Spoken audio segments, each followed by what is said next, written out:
Good morning, everybody. Morning. Morning. Good morning.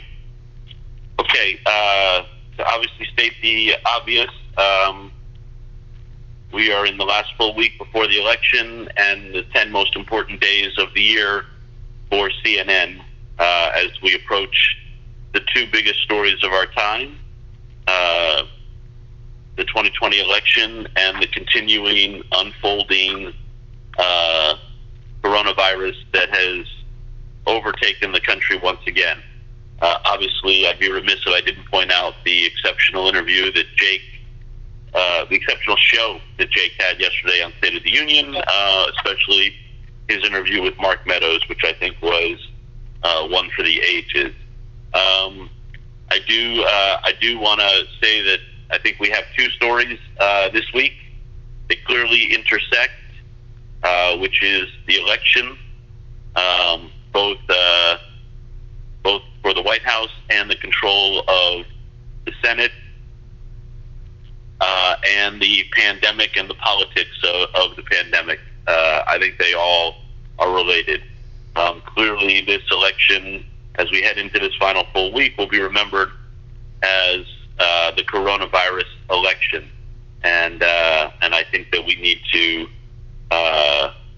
portray it as such. I do think that we need to be focused on what are the strategies for this final week, and what does that tell us about where both campaigns see the state of the race? What do the record early voting levels tell us about the state of the race? Which has obviously, in large part, not changed much since early summer, and all at a time when COVID has once again hit the White House through the Vice President's office and state-run TV at Fox.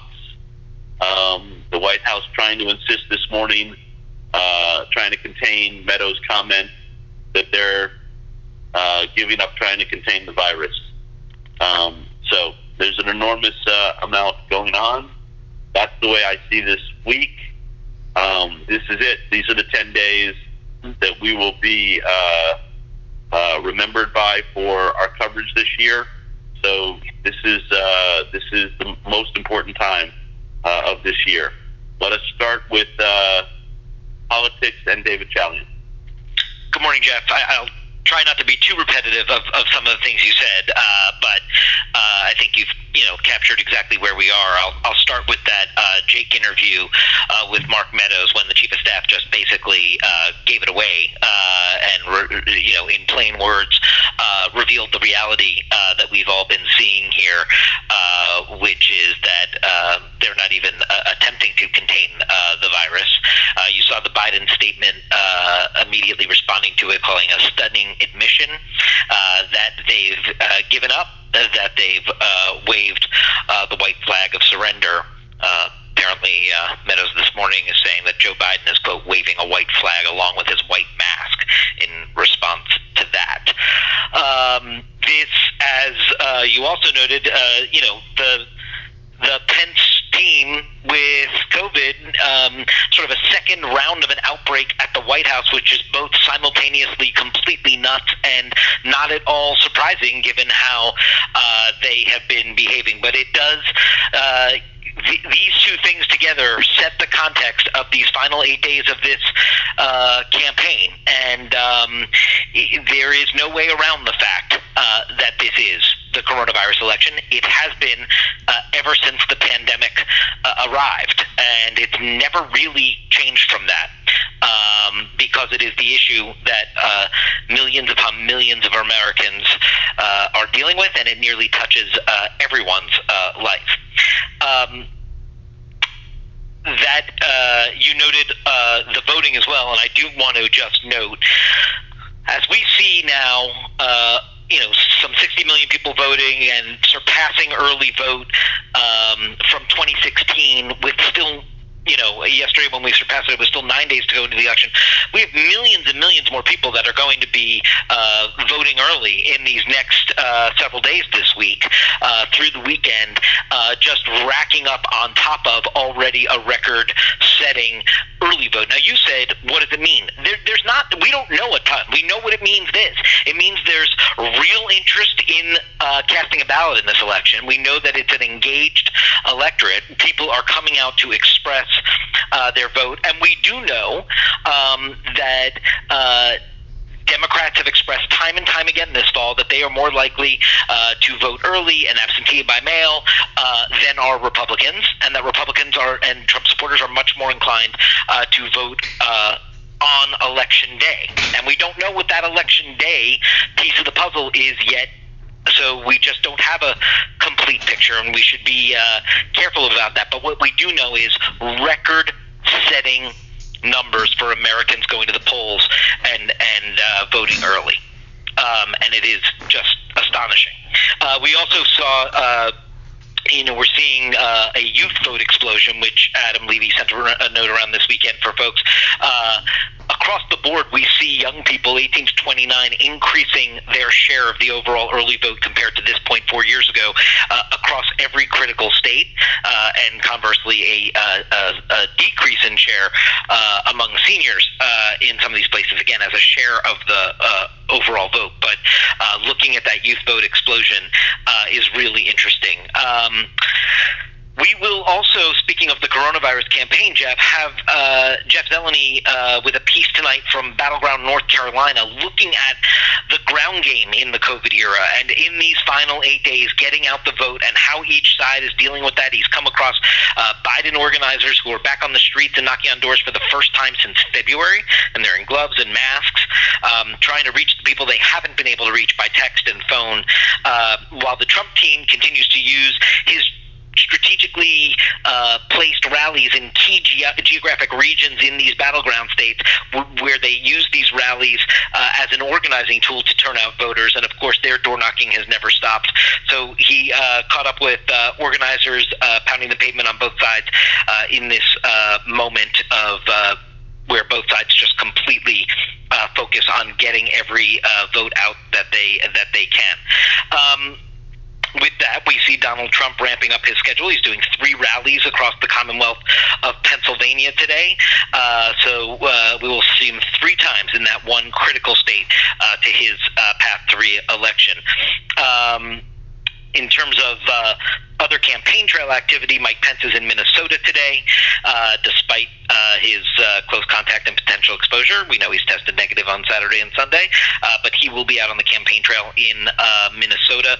Joe Biden is off the campaign trail today in Delaware. If he adds anything to his schedule, we'll be sure to let folks know. And Kamala Harris will be on The View this morning, and then she'll cast her vote against Amy Coney Barrett's confirmation to the Supreme Court.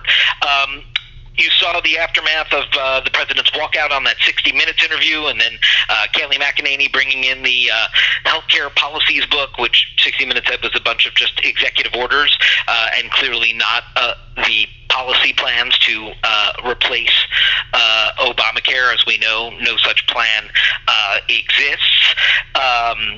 But it's just interesting to see her do that, as we also get Barack Obama's, Donald Trump's predecessor, first excerpt of his book, his soon-to-be published book. It's in the New Yorker today, with a look back at that battle for Obamacare, the legislative battle 2009 and 10. So that excerpt is out there today. You saw Obama, obviously, on the trail this weekend, poking fun at the president, that Leslie Stahl in 60 Minutes is too tough for him. If that's the case, then you're not so tough at all, was Obama's message over the weekend in Florida, where he will be back at it again tomorrow, and Joe Biden later this week. So obviously all eyes on Florida as well. I know Christina Aleshi's been up on our air with this, and you see in the Wall Street Journal today this whole notion about sort of business and Wall Street being okay with Biden, which is, not necessarily usually the norm that we see in presidential politics, but it a good discussion, especially when paired with the fact that just like healthcare, there is no second-term economic policy agenda being offered by the president of what he would do economically in a second term either. So it just could be overall a good economic conversation. You saw that Donald Trump on his Twitter feed this morning, as well as his campaign last night, jumping on that Biden virtual event moment when he accidentally seemed to forget Donald Trump's name, called him George at that event last night, and you see how Donald Trump is jumping on that and trying to once again call into question the former vice president's mental acuity. As you noted, Jeff, it wasn't just the Incredible Meadows interview. There was news throughout Jake's whole show, and I do think it's worth looking at what Alexandria Ocasio-Cortez told him. I thought it was a sort of a perfect example of how divides in the Democratic Party are just being completely papered over right now by a hunger to defeat Trump no matter what. And so here you have this representative of that left progressive wing in the party who has clear disagreements with Biden on fracking and other things, and when Jake was pressing her on that, her answer was, it'll be a privilege to lobby a President Biden to come more in our direction, meaning the progressive direction, but that is something defeating Donald Trump has to come first. And so it just, to me, was another perfect example of both sort of what lies beneath inside the Democratic Party should Joe Biden get elected and what awaits him, but also just how much the party has really put any internal divisions on hold in order to keep all the focus on defeating Donald Trump. So that may be worthy of some conversation today as well. And I think that is where we start, Jeff. Yeah, I totally agree with you about that AOC interview. Okay, excuse me. All right, so David, I think you laid it out really well for us. Let's move to Washington, and then we'll combine and open it up for thoughts on politics and the election in Washington. Okay, so just to fill in a little bit on what David said, so obviously this outbreak over the weekend in the Pence office, as Meadows was saying this to Jake, at least 5 people testing positive. Clearly, Meadows and Pence tried to hide the fact that these people had tested positive, knowing that they tested several days ago. And then we have the prospect of today, where Pence is headed to Capitol Hill to preside over the Barrett vote. Schumer saying there's absolutely no reason for him to be there, and that this is sharing the carelessness this administration is exhibiting. The president talking this weekend about how this is all made up. All the press wants to talk about is COVID. And then to note also on the stimulus bill on Capitol Hill, the Senate is going to recess after this Barrett vote. So it's clear that is not going to happen. On the early voting, on Sunday, as David said, it passed the 2016 early voting numbers, these huge numbers of both total numbers and youth numbers. Just to note that today we have correspondents in all these key battleground states now. Just to tick through this, Diane Gallagher's in North Carolina, Bill Weir's in Wisconsin, Miguel's in Michigan, Sarah Murray's in Pennsylvania, Young's in Arizona, and Drew's in Florida. So where they will remain until we have a president. And then obviously we have Kristen and Pam in Washington handling the rest. The other big event today, obviously for Washington, is the vote on the new Supreme Court nominee. We expect that between 7 and 8 tonight, and then there's expected to be a 9 o'clock event at the White House where her nomination obviously was the site of the last super spreader event. And just to note where all these stories are coming together, the first test of her how she's going to handle these election votes could be Pennsylvania has asked SCOTUS to block this extension of ballots, and so we'll see whether or not she votes, and if so, how she does. And I think that's really the big stuff out of here today. Okay, so I do think that the Supreme Court story will become a story later today. It's unclear. I think if Pence is going to go to the Senate, Meadows threw a little doubt on that in his scrum at the White House this morning. But I think we need to that is part of the Supreme Court coronavirus election story, because clearly they want to turn this vote and ceremony into an election week victory lap for themselves. And, and I think we should watch Pence to Capitol Hill, as well as, why Barrett would allow herself to be used for this ceremony at the White House rather than just do it in a private ceremony at the court, given what happened the last time she was at the White House.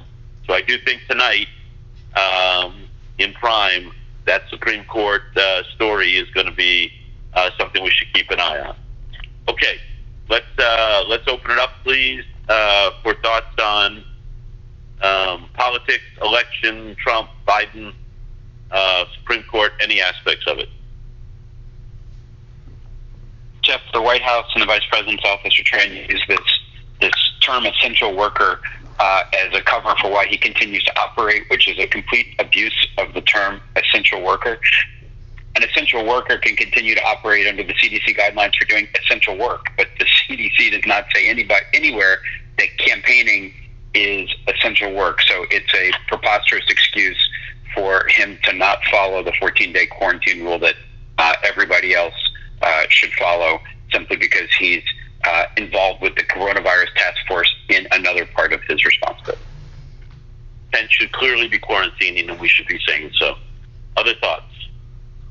There's a senator from Georgia who has staffers who tested positive in the last few days, Kelly Loeffler, and she should be quarantining as well. But of course, she refuses to disclose any information about, whether she had any close contacts with these staffers. I mean, people are being completely irresponsible just to get this vote through. And I don't know if there are others out there, but it's crazy. Yeah, Janita, you're raising a good point. It's not just Pence.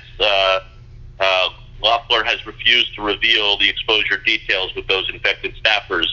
Is still going to the Senate tonight, and that should be called out too. So you raise a really, really important point there.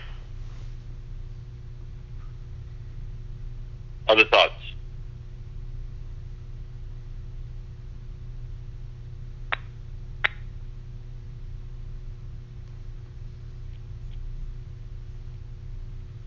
Anybody else on any of this? Okay, so before we go ahead, Mike. Sorry, I just want to reemphasize what you said about the ceremony tonight at approximately 9 or whatever, the swearing in of Amy Coney Barrett. I do think it's worth it today to go back and do the sort of the cool graphics that show the people sitting in the crowd at the previous White House event for her and who got COVID, and just sort of run through all that again in the lead up to that thing tonight. Because as you say, it's totally irresponsible in the wake of that previous event and how we don't know for sure exactly where the president picked up COVID, but it's possible that he picked it up at that event. It's also possible he was the spreader at that event. We don't know, obviously, right? But the fact is that she came onto the scene as the new nominee at a super spreader event. We have all the Fauci sound about it and everything else. And now tonight, instead of just saying, I'll just go to a room where John Roberts is 20 feet from me and I get sworn in and I'm in, and this is her moment, but why not do it like that to just show some restraint and responsibility, instead agreeing to go to the White House? Obviously Trump is very insistent, I'm sure, because he wants the picture, he wants the show. It's all part of the reality show. This is episode 1422 that we're on of his show. But I think we should take a look at all of that and just rehash it to make sure people remember, as we've come full circle now on her and her getting it tonight. I totally agree. There's no reason she's going to have the job. She could reassure the country that she's going to be independent of Trump by declining to go to that ceremony. So I think this is a really good story tonight. Other thoughts?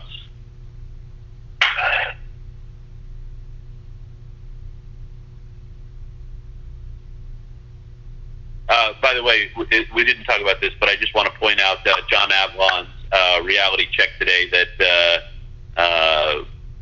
brought up something that David Vigilante has been highlighting, which is that the hypocrisy of Republicans talking about expanding the Supreme Court have done so at the state level on multiple occasions in recent years and expanded state Supreme Courts. And John pointed that out, and I think was really important. So again, just to recap on this last full week before the election, not with the coronavirus election here, what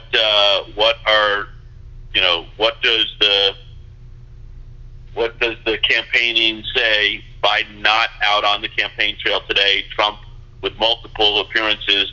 What do their stops tell us about their strategy, or not campaigning? Tell us about their strategy. What does the record-breaking early vote tell us?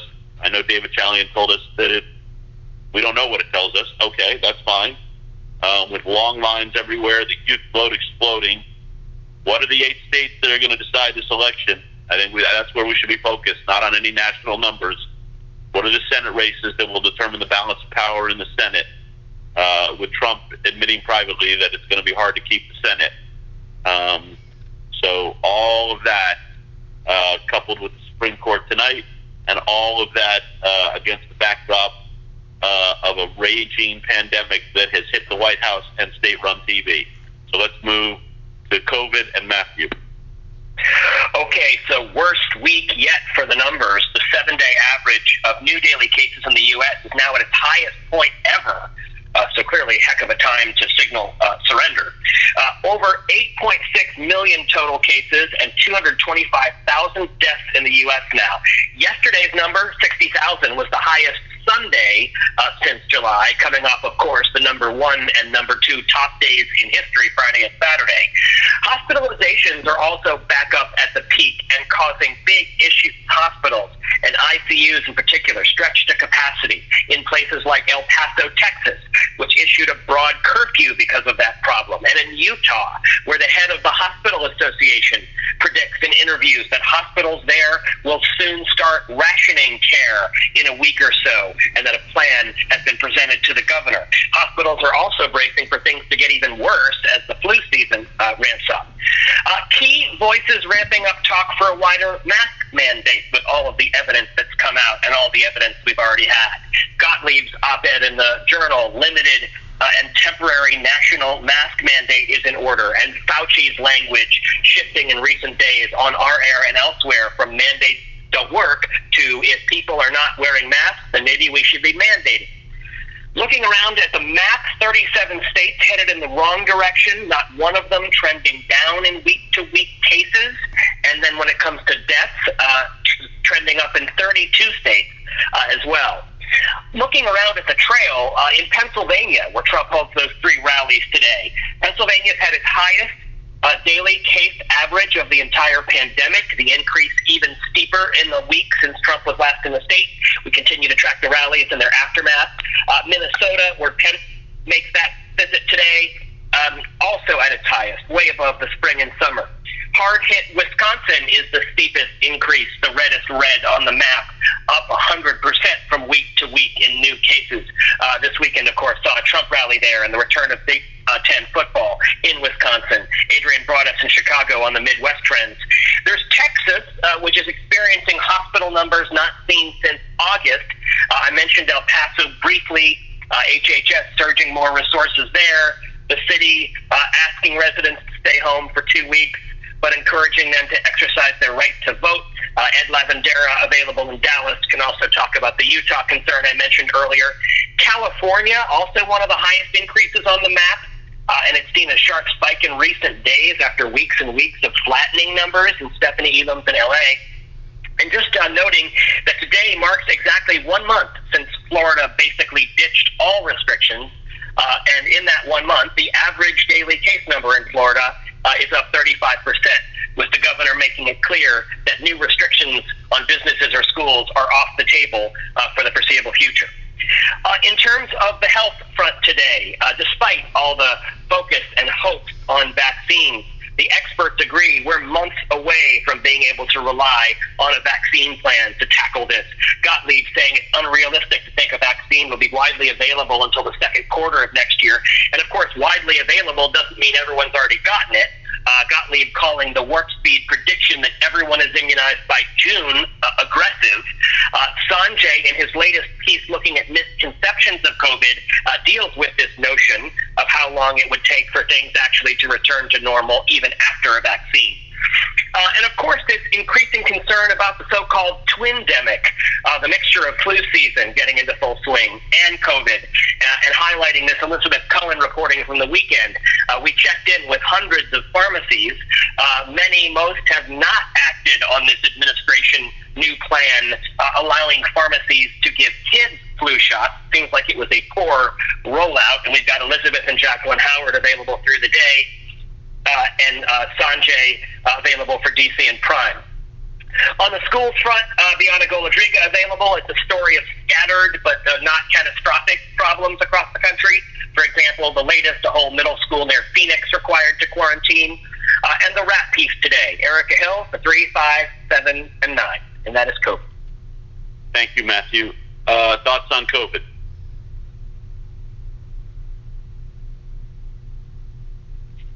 Hi there, it's Elam calling. I just wanted to point out that California has had a backlog of cases because of Los Angeles County for several days here, and that's why the number's so high.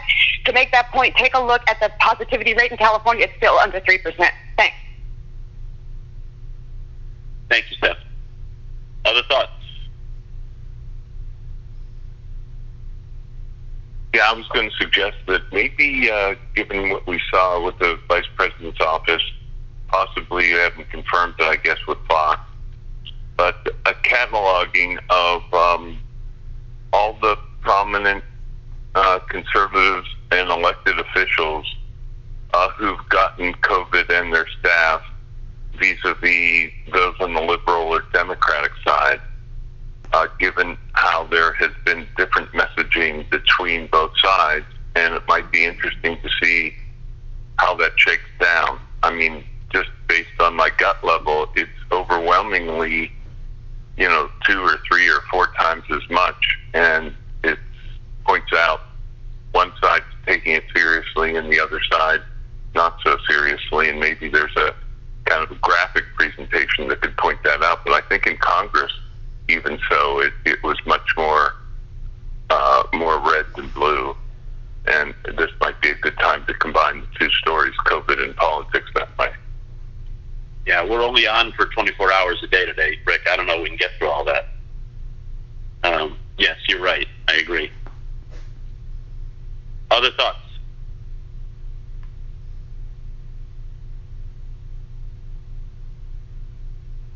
Okay, look, I think we've got the big picture. Oh, go ahead. Go ahead. Yeah, it's David. This isn't COVID related, but I mean, what I think might be interesting is talk to some of our political consultants, and you said we're focusing on 8 states. Just as a thought exercise, how would the geography of the last week of the campaign look if the candidates were trying to get the most votes? Because that's always the argument about the Electoral College. Well, it disadvantages smaller states. But most of the places they're focusing on are pretty big states. And what would be different if they're trying to run up a score in Texas or California or something like that? Maybe as a digital piece. Okay. Anyone else?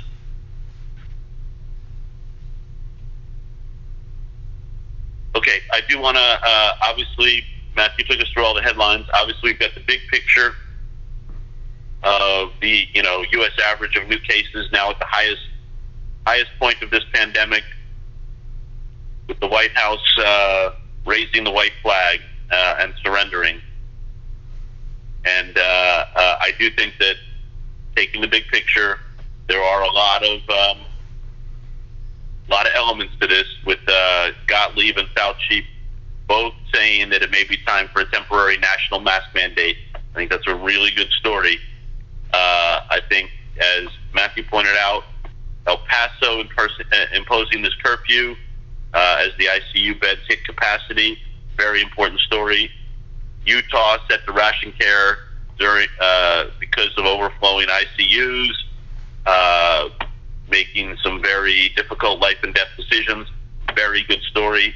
You have the Illinois public health official who broke down in tears while announcing the daily death numbers. Very good story. You've got the entire Arizona middle school quarantined. You've got the Fox host quarantine after being exposed on the private jet.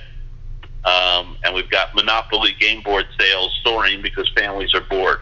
I think all of these are really good stories related to COVID.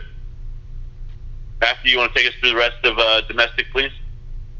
Sure thing. This latest Gulf hurricane threat, yet again, the Louisiana coast preparing for a hurricane, and this one obviously wraps in the time of early voting and a COVID record surge, and of course the recovery from the last couple of hurricanes. Zeta expected to become hurricane strength later today, hit the Yucatan tonight, and then threaten the Gulf Coast on Wednesday, probably as a Cat 1. And the Weather Center folks can handle that. Also noting dangerous fire weather in California. PG&E having to do safety shutoffs, could be over 300,000 people. Extreme fire danger there. And also, as we get early season snow and ice from the southwest to the Midwest, so just a total trifecta of weather. Just a couple of things we're watching today from the policing beat and the racing beat, the race beat. In Georgia, a couple dozen attorneys getting together. They're all suing the city of Atlanta on behalf of a whole bunch of victims of police brutality, talking for the first time, demanding changes in the way the city handles this. Ryan Young is covering this. And the policing team also working on a story about Columbus, Ohio, where a police officer and two former officers are alleging a widespread culture of racism. The city council is set to vote tonight on whether to settle one of the lawsuits with one of them for $500,000. And we'll keep an eye on that for digital and if there's TV interest. And that's it. Great. Thank you, Matthew. International. Hey, Jeff. Good morning. So Europe's struggling with their COVID spike. More countries considering lockdowns, restrictions. That's the bigger picture. Ben Wiedemann is live from Italy this morning looking at the second wave. The country hit another high, and the Prime Minister just announced the strongest restrictions the country has seen since May. Ben also has a package where he visits an ICU ward where staff tell him the worst is yet to come. France reported over 50,000 new cases on Sunday, but more worrying is a government medical advisor saying this morning the real number is likely closer to 100,000 new COVID cases per day. Melissa Bell has those lines. She can also weave in other headlines like Austria, Hungary, Belgium, Netherlands breaking daily case records, the leaders of Bulgaria and Poland testing positive over the weekend, and Spain's new state of emergency. Nina Dos Santos is in Wales, which is in a strict 2-week lockdown. It's the strictest lockdown in the UK. It's getting a mixed response. And then Israel, seeing relative success since their lockdown. They're set to reopen primary schools as COVID numbers improve. And Oren is live, and he has a package. We also have reporting out of Asia. In Melbourne, the epicenter of Australia's recent outbreak. They're now moving out of lockdown this weekend after no new cases since June, when officials had earlier declared in that area they were in a state of disaster. So Christy Lustout has that report. In New Zealand, we're hearing that live music performances are back. We're going to have more on that later in the week, but I just wanted to mark it. And then China is testing again an entire city after just one asymptomatic case. So again, it shows how they're trying to be aggressive with testing and contact tracing to keep things under control. And Stephen Zhang has that report. So those are our COVID lines. Did you want me to do the other news? Sure, yeah, go ahead, Penny. Okay, just two other stories I wanted to mention. Tensions between Turkey and France ramped up this weekend after Erdogan criticized France's crackdown on Islamic extremism in reaction to the beheading of the teacher. Erdogan also attacked Macron's mental state. France has now recalled its ambassador to Ankara and is pushing back against this talk of a boycott on French products in Middle Eastern countries. It's turning into a wider international dispute. It's the latest confrontation between the two leaders. So we've got that story covered from all sides. We've got Arwa Damon in Istanbul and Melissa Bell in France to give us context on that story. We're also keeping a very close eye on Nigeria. We've been on that story for a while now. There continue to be tensions in the streets. We saw looting and unrest over the weekend. Things slightly quieter today, but Eleni Giokos is on standby, and the Lagos governor is booked on Becky's show today. So that's where we start. Great, thank you. I don't think they're going to make CNN U.S. television today, though they are in the CNN shows overnight. But the the story that's going on between France and Turkey and what's happening in Nigeria. Really important. Italy's lockdown. I know Ben Wiedemann is in the ICUs. Really important story. There's a lot of good storylines going on internationally that I know CNNI is on. Business. Jeff, good morning. Futures tumbling this morning. The Dow Jones opening down about 325 points. This is all on those surging coronavirus cases that Matthew laid out. Also, no progress in stimulus over the weekend. Both sides moving the goalposts, blaming each other, name-calling, signaling that no vote before Election Day is possible. CNBC moments ago, Larry Kudlow saying that talks have slowed down but not ending. He said there were important policy issues that separate both sides. So Christine Roman is up and available on that, and Allison Kosik is available from the New York Stock Exchange on investor sentiment. Of course, as David mentioned, Christina Alessi available on how Wall Street and investors clearly starting to recalibrate and associate a Biden win with certainty. So we're monitoring that as well. Also wanted to highlight Vanessa Yurkevich, fantastic piece on the Trump administration attacking Joe Biden over fracking. Clearly using this as a wedge issue for those white working class voters. And because of the coronavirus and drop in energy prices, the fracking and oil and gas industry already facing major headwinds. She spoke to some of them and is available. Pete Muntean's been excellent on the complete meltdown in the airline industry, and clearly with no stimulus on the horizon, this is going to get worse. Over the weekend, he got his hands on a memo from Delta Airlines CEO at Bastion saying that the airline has banned more than 400 people from flying for not following the airline's mask policy. And of course, as we had mentioned, Bastion has repeatedly called on D.C. for that mandate that we just mentioned on mask wearing. And on an earnings call last week, he said that Delta is going to continue to block that middle seat well into next year. Pete Muntean is available on all of those threads. As we near Election Day, the president continuing to zero in on the media, especially this morning, where he called the media losers and saying that the coverage of the coronavirus is a conspiracy to help Joe Biden. On Saturday at a North Carolina rally, Trump claiming that the media would no longer report on the pandemic after Election Day. This happening as New Hampshire union leader, a conservative-leaning newspaper, has endorsed Democratic candidate Joe Biden for president, despite its century-long history of backing Republicans. Brian, Oliver, and the media team are all over those threads, and that's where we begin. Thank you, Richard. Before we move to digital, does anybody have anything else they want to raise? Just to note that Pence just tested negative again. Right, which I think is important to report, John. In light of everything going on. Yep, good. Thank you. Anybody else?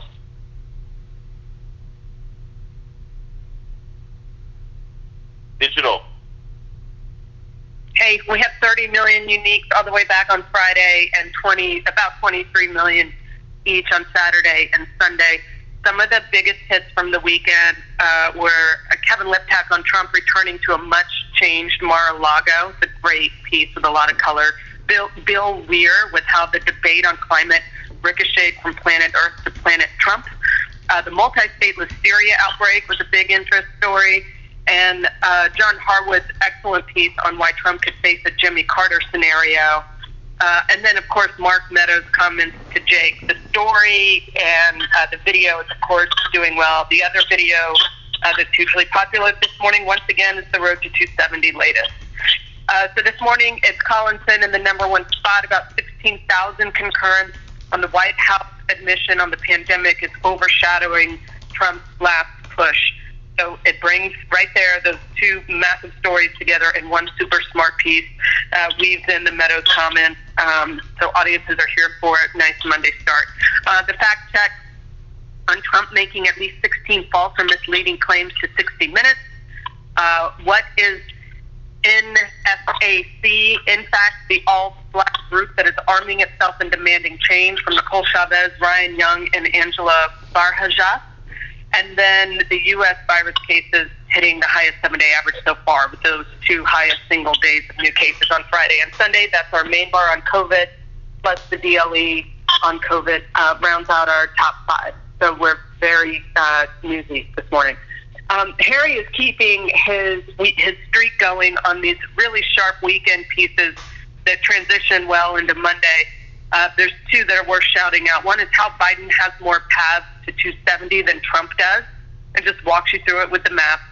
And then with 8 days to go, Biden Biden's lead over Trump is holding, while Clinton's was collapsing at this point. So we've been talking a lot about road to 270, road to 270. We're going to stay on that.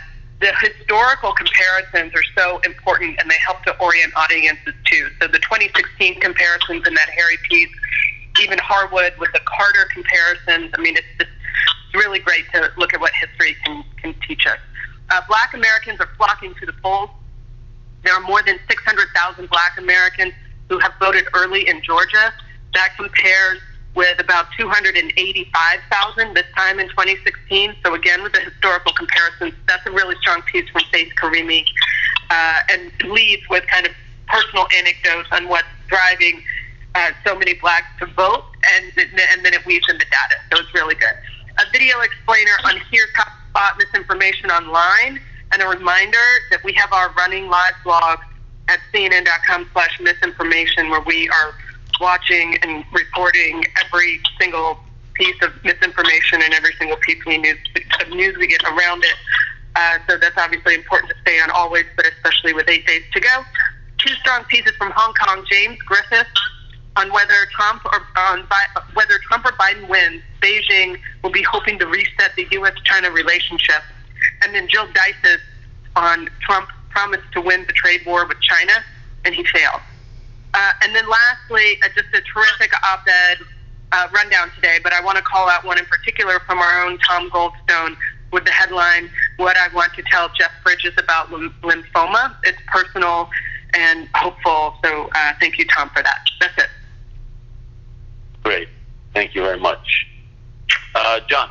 So we're framing the tops of all the shows with just where the numbers are going, and how we're quickly approaching 100,000 cases a day at this current rate. Through a combination of Elizabeth Cohen, John King is building out some magic walls to really land on the maps and the trends and the hospitalization rates, all pointing in a very disturbing direction. And then we get to John Harwood and Caitlin Collins with all the news out of the White House. It's his latest negative test, but still he's still in that quarantine zone, but he's going to be out there anyway. We'll see him at 2 o'clock at a rally. And then Jeremy Diamond and Ryan Nobles on the campaign trail with Trump as he goes and hits different spots in Pennsylvania. He has an 11 a.m. rally and a rally during the 1 o'clock hour. We have Pence's former doctor, Jennifer Pena, as well as Tom Inglesby from Johns Hopkins, Dr. Seema Yasmin, to hit all the coronavirus threads, the politics of it, as well as Fauci and Gottlieb both now advocating a mask mandate. Lots to cover in our domestic whips. Ed Lavendera about the big concerns in El Paso and the curfew there. Adrian Broadus on that Illinois health official breaking down the Fox News quarantines. Bianca Ladriga on the middle school outside Phoenix that's been required to quarantine. And Jim and Poppy next hour have a booking to flag. Dr. Robert Frank, he's the lead researcher of Pfizer behind the experimental vaccine that's now getting tested among 12-year-olds, the youngest group yet they've tested it on.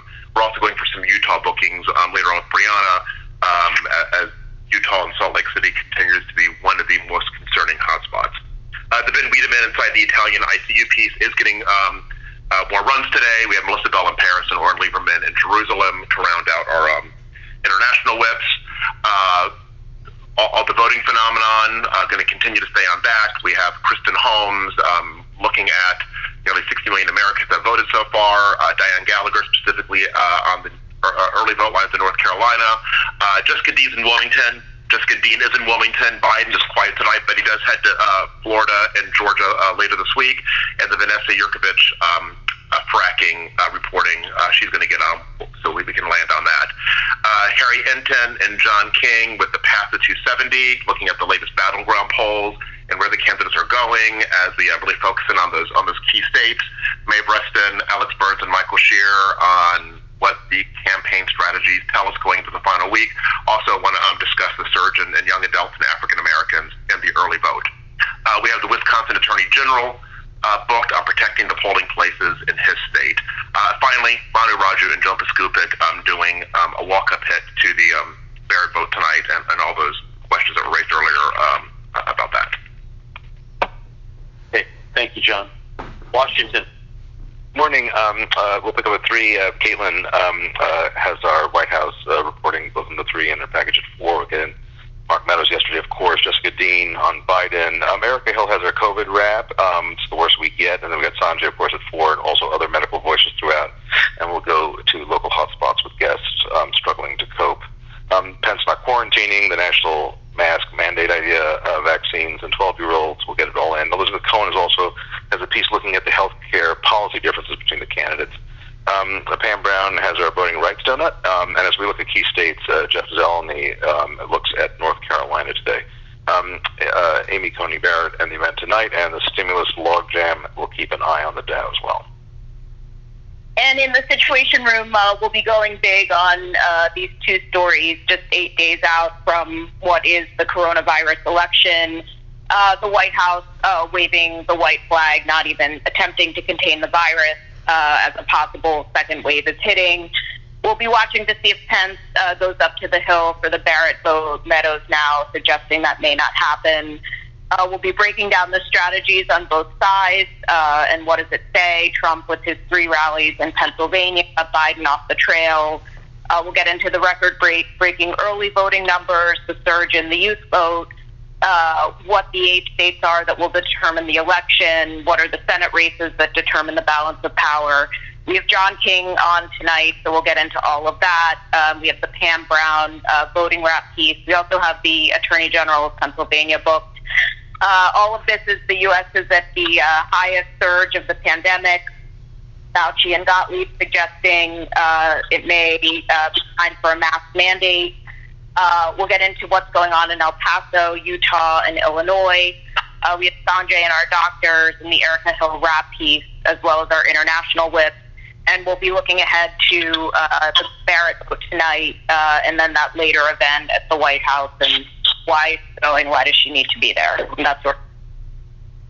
Okay, great. Thank you, Emily. Does anybody have any other thoughts they want to offer?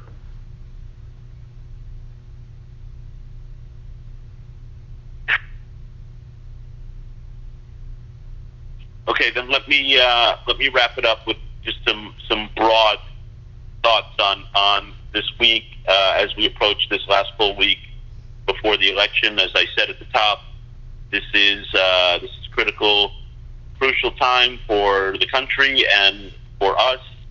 The world is counting on CNN like never before these next 2 weeks. I want to make sure that we are delivering the most urgent news in the most error-free way.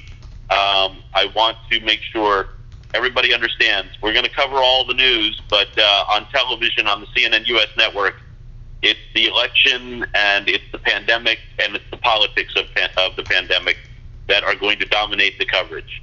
We've talked about a lot of other stories, but those are our main storylines, and we don't need to apologize for that. That's where we are. I do want to say that on the election story, it really is the road to 270. Let's not get caught up in national polls. Let's focus on the states that are going to decide this, both on the presidential side and the Senate side. Let's don't rely on guests just for the sake of guests. We have our reporters and our analysts. Let's lean on David Chalian and John King and Harry Enton and Dana and Gloria and Abby and Nia and John Harwood and our White House reporters and our campaign reporters.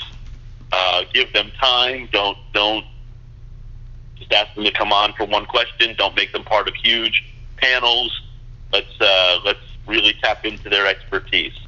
I also want to say that the job that Pam Brown and Kristen Holmes have been doing on covering voting has been terrific, as has, of course, what Erica Hill and Nick Watt do every day on the COVID wraps. Those are all really, really important.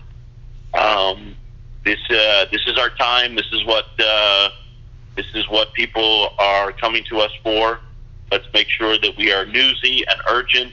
There's no reason to be anything but this week and next. Have a great day, everybody. Thank you, and take care.